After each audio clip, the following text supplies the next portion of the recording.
On this episode, we look at the impact of a major snowstorm on pedestrians. We talk with a resident of Bethesda about snow blocking the sidewalk. Then, a wheelchair user discusses the snow. Snowplows use sidewalks for snow storage. Finally, an elderly pedestrian gives her experience with the snow. Stay tuned.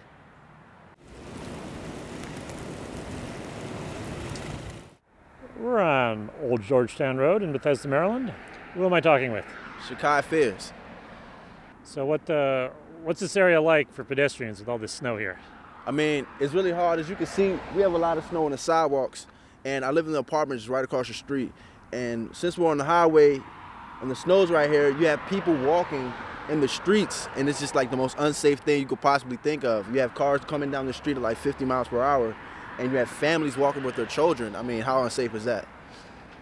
So what needs to be done to make it safe for people? I think that the county really needs to send somebody out here, not only to take care of the roads, but to make sure that the sidewalks are clean, free of the black ice, the snow and everything. So just to make sure the pedestrians can make it to the bus stops, to their job, just make it safer for people.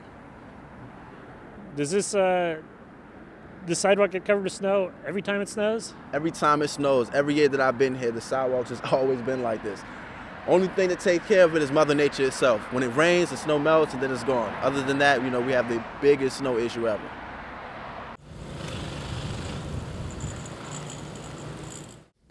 We're in Bethesda, Maryland, talking with Beryl Nerman.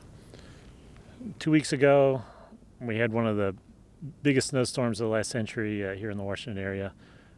How did that impact you? It made me very nervous. I been here for quite a while, so I was also here during Snowmageddon back in 2010. Luckily, through a campaign that I originated back in 2005, or thereabouts, called Wide Enough for Wheels, when I sat on the Montgomery County Commission for people with disabilities. I created a campaign called Wide Enough for Wheels to remind people to clear snow wide enough so a wheelchair could pass, both on the sidewalk and through a curb cut. And so usually after each snowstorm of quite big magnitude, I go out and I call it snow scouting. I go out and check and see where I can go, where I can't. Then I've had the fortune of meeting people on the Bethesda Urban Partnership when I was part of Bethesda Transportation Solutions also. And I email the people in charge of the Bethesda Urban Partnership and say, I'm having trouble passing here or there. One problem that continues to plague me for unknown reasons is why people only clear half a curb cut. It's like, where's the flat part of the curb cut? I want the flat part. That's the part I need. If you clear a big path, half of the curb cut and half on the high side, it doesn't do me any good. I'm still out in the street going, oh, I hope no cars are coming right this minute, and I hope they can see me. And it makes me curtail my working hours also, because I don't want to be out when it starts getting dark, but then I have to contend with the crowds on the rush hour trains and the subway, so that's bad for me too. And have you seen things improving over the years now that you've been talking to the people and the Urban Partnership and have your website to help educate people? Is it getting any better? It's getting somewhat better. I mean, I felt like during Snowmageddon 2010, it was I had a lot more problem getting anywhere. I remember being snowed in, I think, for 4 days. I think the snows came on like a Sunday night, and then I didn't try to go to work till like Friday when they reopened the government. And, everything was a struggle. Of course, this year we had plenty of warning, because I've heard on the weather forecast it's easier for them to track a big snowstorm than like when there's like a possibility of rain-snow line being drawn somewhere in the atmosphere. But it has gotten better, but they're often repeat offenders. Like, the pathways to the metro stations here in the D.C. area, they continue to forget about clearing the paths to the elevators. And, like every year I have to remind certain property, have the Bethesda Urban Partnership reminds certain property owners, please keep that area clear. And I don't expect miracles, but I went out. The snow fell. Most of it fell on Saturday. This time with the blizzard, I went out on Tuesday, tried to really go out and do stuff, and of course Monday I knew I couldn't pass by the metro elevator, and I think on Tuesday night into Wednesday they had these big trucks come. I remember being woken up at 3 o'clock in the morning with beep beep beep because these big trucks were taking away walls of snow. But even outside my apartment building here in Bethesda, like on, I guess it was Wednesday morning, I knew that I was having trouble, going down the one street I go down to quite frequently to go to restaurants and shop. I'm like, please clear that one area. And I have a picture of it on my cell phone. So you have the problem that some people think all they need to do is shovel one snow shovel width wide, and you just don't fit in a space that small. Right. And the other thing too is when they do things like shovel small amounts, you also end up possibly hitting ice on the sides because the snow starts to melt, and then your wheels start skidding on the ice because you're trying to get by, and you try to make it, you just can't clear it, and then you're all of a sudden stuck on ice toward the bottom of the snowpack, and that's very disconcerting because I'm like, help, I don't want to get stuck. It's cold out here. And it's 2 weeks since the blizzard struck. Yeah. We had some unusually warm weather. We had some heavy rain. We look around, we see grass everywhere. Yeah. But the snow's not completely gone, though. Right. And the other problem that now that I've gotten some people to clear the sidewalks, wide enough. I'm fortunate to live, in the commercial business district, but I'm looking around, and we're near residential places, and there's still quite high amounts of snow here and there. And if I was trying to catch a bus out of this neighborhood or into this neighborhood, having someone deploy a lift, down so I could get board or disembark from a bus, would still be a problem.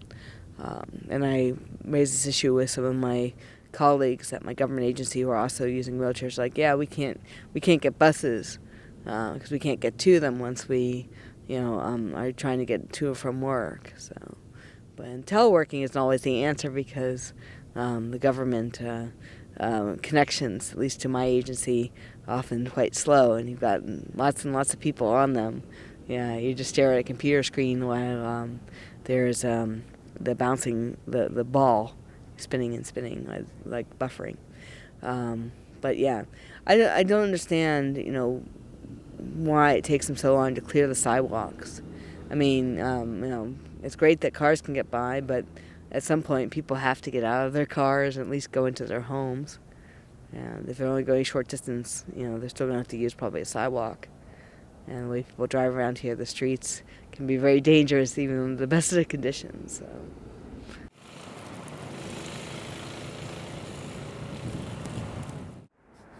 We're on Old Georgetown Road in Bethesda, Maryland. This area of the Mid-Atlantic was clobbered with 2 feet of snow just 2 weeks ago. What's happened to all that snow?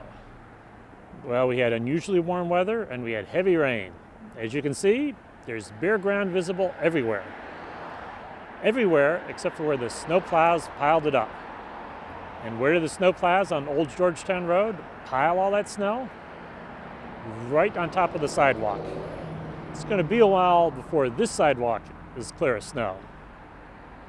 It's a system designed to fail.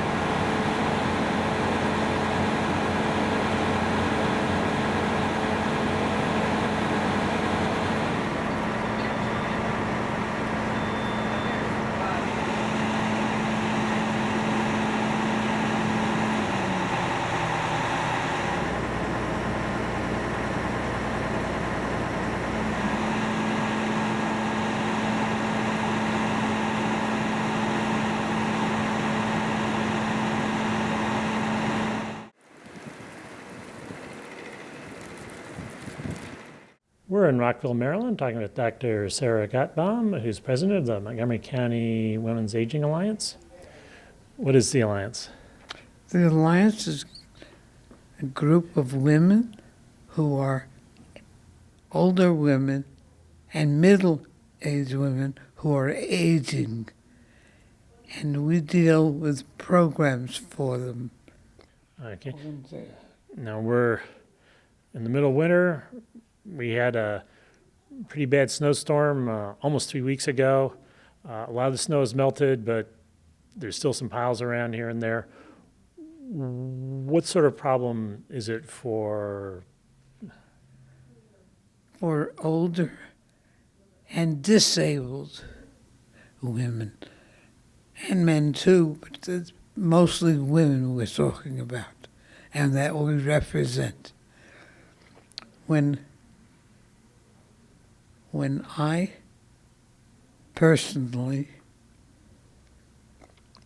try to reach my home, which is a retirement home, and which has the security of the lighting system for pedestrians to cross, and curbs, and all kinds of markings for them to cross streets, and pedestrian lights that have been installed for them. When it came to snow, it was as though they were ignored, because when I try to get to my retirement home across the street with the pedestrian light, and I pushed it and I crossed, I couldn't get to my home. It was there, but I couldn't reach it because the snow that had been piled there for the street had covered the curbs.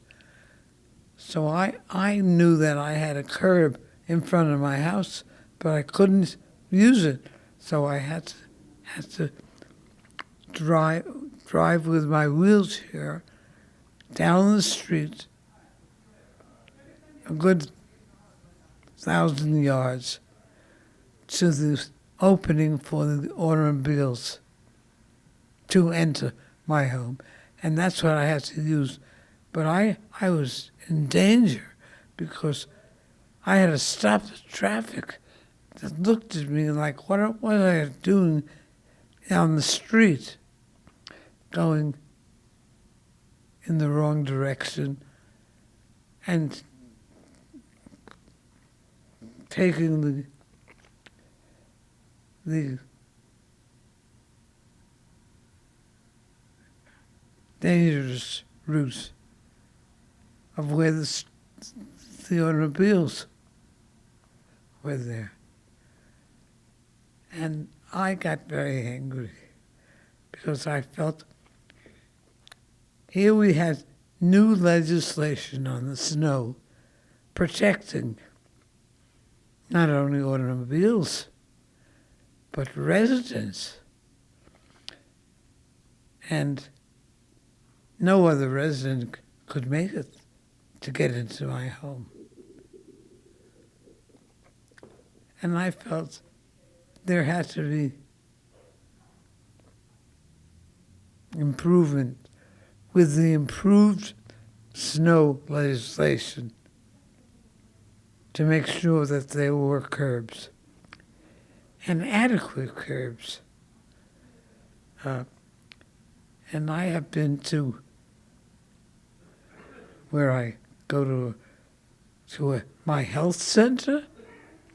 My health center has a pedestrian light, but you have to wait quite a bit for it to go on to let you cross.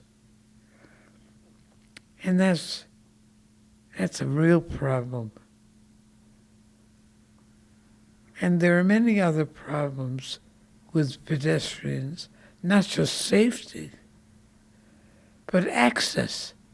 The streets the sidewalks, many of them are just 3 feet wide. That's about as wide as my wheelchair.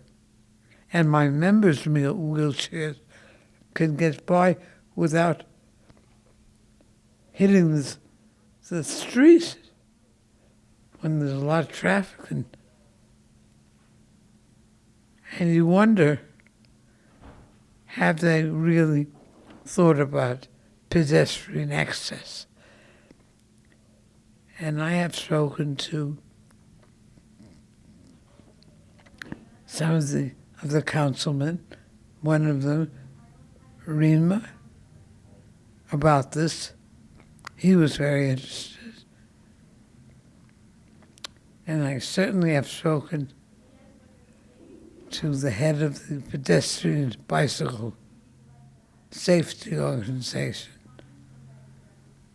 Well, but access has not been addressed, and I think that's very important.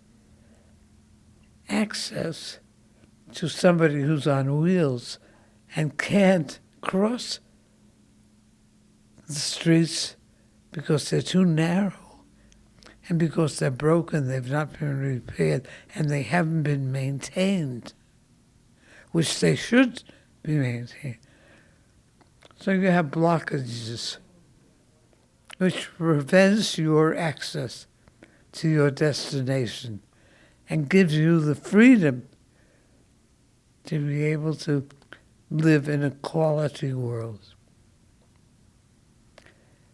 And I have also suggested that the bus companies, the public bus companies, have, in Montgomery County, have access for the wheelchairs, and they do. And I think they're very good in terms of the access they provide. When you wait in a wheelchair for the bus to come, and when the bus stops, you're the first person that he allows on, or she. And that's a wonderful feeling. And they make room where it's very near the driver. They have the wheels, the seats pushed up so that there's room for you to turn around and make yourself comfortable on the bus. And they drop you off where you have asked them to drop you off. But they have not dropped you off where you have been going many times, where many seniors and disabled people congregate and go for their business. And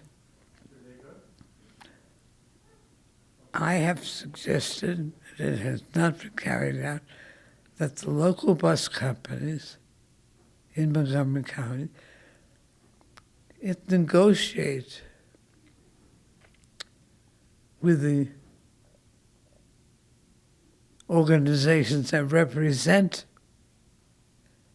the people that I represent to plan to drop off and pick up seniors and disabled people with their wheels close enough by so that the bus stops are not planned without seniors being involved in the planning. And where seniors congregate in terms of where they live, those houses should have stops, but they don't generally. Visit us on the internet at www.pedestrians.org.